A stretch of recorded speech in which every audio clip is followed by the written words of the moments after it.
So today, we're going to spend some time talking to my favorite producer, the great Michael Gardner, who produced Sunset Provisions and Majors and Minors, and was a large contributor to both in terms of what he brought from a production standpoint, but also what he brought from a musicality standpoint. Before we get started talking about Majors and Minors, record number 2, I wanted to welcome Mike here. Thank you, Eric. It's always good to be with you. So nice to see you. And we'll talk a little bit about when we first met one another, and then you've had such a varied background in music.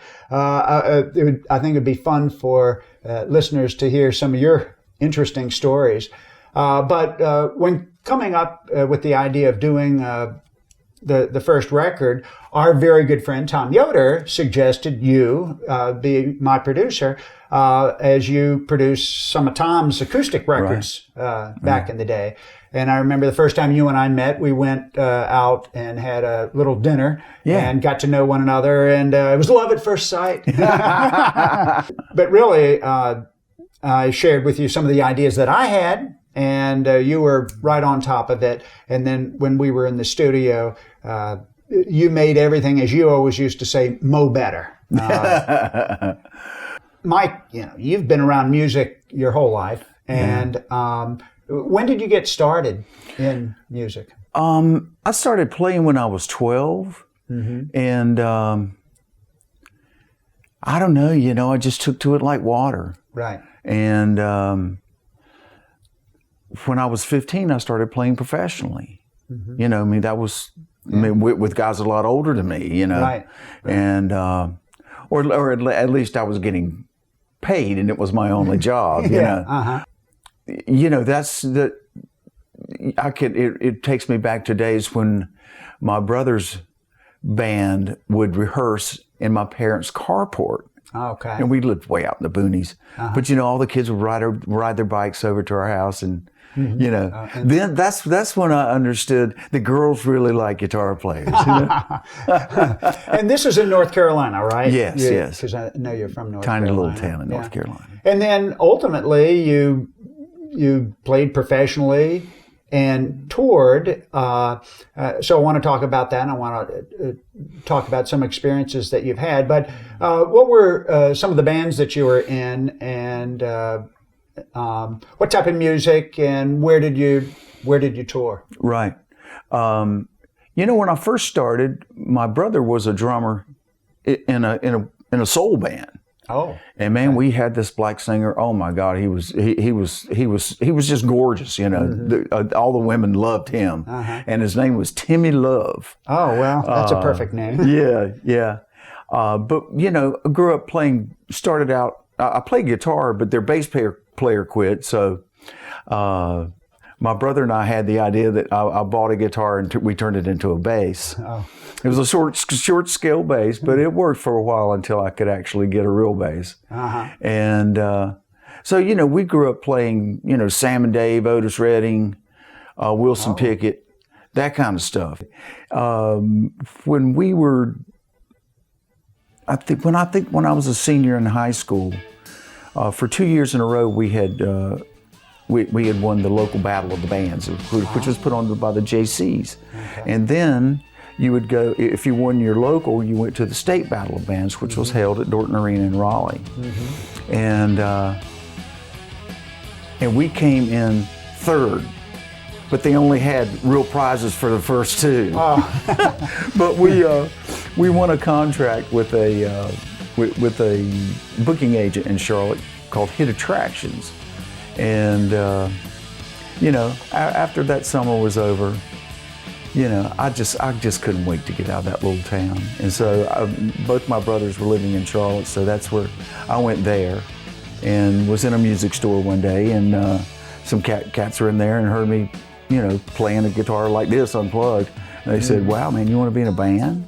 Oh. And so I was a band called Grand Central, and we played. For guys that were fresh out of high school, we played some pretty hard stuff to play. Like we played Chicago, Blood, Sweat and Tears, stuff like that. Like because we had a good horn section. Gotcha. And then and so I mainly played rock, funk rock, for most of my career. And great way to develop your rhythm chops, isn't it? Yeah, it really is, man. When you're around guys that know how to turn that beat upside down. Right. And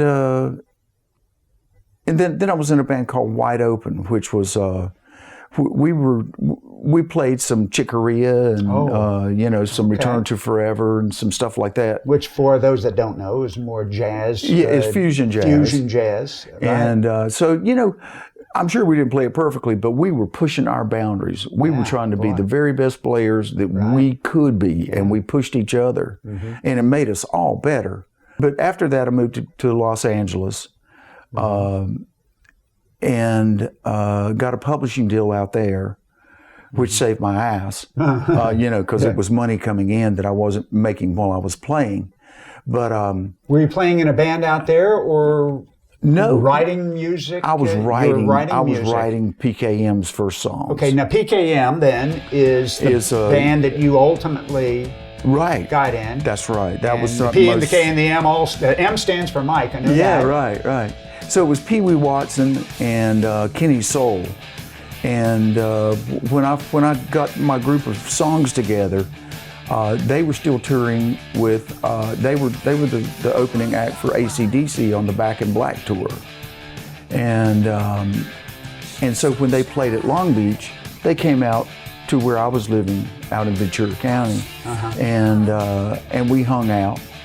And I played them the songs that I had, and we said, "Look, man, we're going to do this." And so I went back to North Carolina, got my demos done with the guys that I knew, And being in LA, I could have done it there, but it just wouldn't have been nearly the same. It's hard to, you know how it is. I mean, go in, meet somebody fresh the first day. Right. You want to play with people that you know. That get you. And that understand what you're trying to do. Yeah, exactly. And I might comment, Kenny Soul is the drummer that played on Majors and Minors, the record, the second record of On These Airwaves. So while you're in LA, did you have any experiences? Did you meet any people? Yes, I did. Yeah. My ex-wife was married to a famous sax player named Tom Scott. Mm-hmm. And he had a band called Tom Scott and the LA Express. Yeah, I've heard of that. They were Joni Mitchell's backing group. Mm-hmm. Robin Ford played in that band. Yeah, he's a Robin Ford again, just a tremendous guitar player. Again, for those that are unaware. But yeah. Right. And I was hanging out at Tom's house one day, and Chevy Chase comes in. Oh. So, after a couple of illegal acts, we started telling jokes and stuff. He was hilarious, and so was Tom. We had a great time. Oh. So that was one of my, brushes with greatness. Was it George Harrison that you saw and stayed with when you were out in LA? Well, we spent an evening with them. So how did you meet George Harrison and what Tom Scott, the great Beatle. Tom Scott was the produced a number of records and made records with George. Uh-huh. And he had a studio over in the Mad Monk mansion that he owned. Okay. And Christine and George's wife, Olivia, became good friends. Now, Christine is my ex-wife, right? Okay. Who was a Playboy centerfold, and Chuck, make sure we get a picture of that for our I should have brought the book with me. Yeah. But we were invited to come to their house because Christine had been in the hospital for a while, and they used to visit her in the hospital. Okay. So we went out there, and it was amazing. Yeah. It was amazing. The only thing I try not to do was be a goober and go, man, I think you're amazing, man. The only thing I said to him about that was I thanked him for being exposed to him, which made me want to play guitar worse than anything. Did you guys actually break out any guitar while you were there? He had a room cedar room that had all kinds of guitars in. I would say probably 15 or 20. And he took me in and let me pick up anything I wanted and play it. He had a bunch of Tony Zamitis, his guitars. Okay. And it was just an amazing evening. To spend any time with that, someone of that stature is phenomenal. Yeah. So, well, let's pick up the story, and then you come back to the East Coast. You've got these songs. You've made a demo, and then PKM goes out on tour. Right. At that point. Right. Okay. And one of the dates we did was with Ozzy Osbourne. I want to hear this story. And yes. It was at the Fayetteville, Cumberland County Arena, I think is what it was called. And it was just a three-piece band. We traveled light, and we had a trailer back behind our Suburban. That we, as Pee-wee used to say, hell, we only got 3 clumps of shit here. Talking about our gear. So there wasn't all that much that we didn't need a big truck, but we pulled in to the dock area, and there's like 15, 18 wheelers.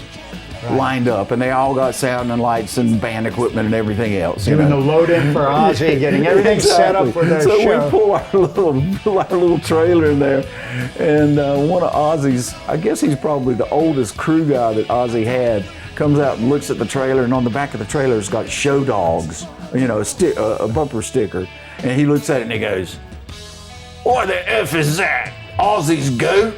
Are we gonna have a sacrifice on stage tonight? The guy was just Ozzy's hilarious. goat. Ozzy's goat. Well, how'd the show turn out, by the way? Actually, we got over real good. Yeah. Good. And that's when Brad Gillis was playing with Ozzy. All right. And it was nice to be able to be on stage and see what his rig was at the time. He was playing Mesa Boogies then. Okay. Which again, for the unindoctrinated, is a brand of amplifiers that are famous and very nice sounding. Right. Yeah. So PKM runs for how many years, and then what?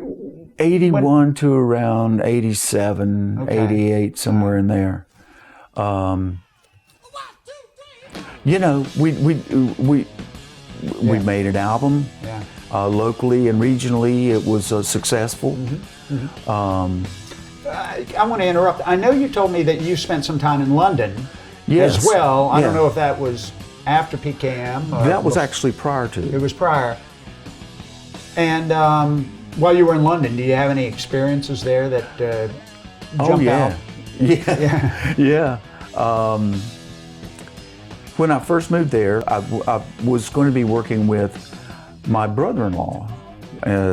He was married to my ex-wife's sister, and they both were Vogue models. His wife was an English Vogue model, and she just knew everybody. And they bought a new flat, and it wasn't ready for me to move in with them. So she said, "Well, look, I've got you a place with some good close friends of mine that you can stay with them." Well, it turns out it's Chris Jagger, Mick Jagger's brother. And but he was really a very humble, and he was an actor.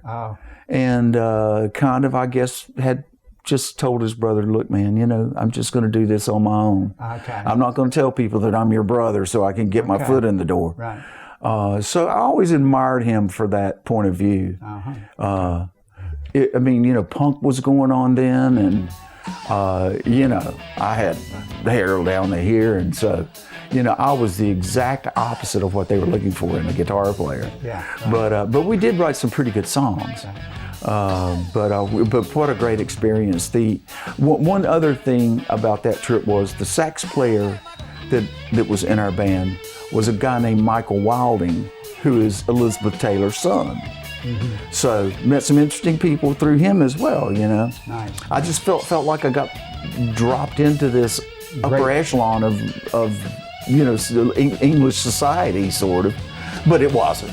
In a moment, I want to ask you about Peak AM and what came after that. So we'll take a brief little break, and we'll Sure. come back and do that. Sounds good. Good questions, Eric.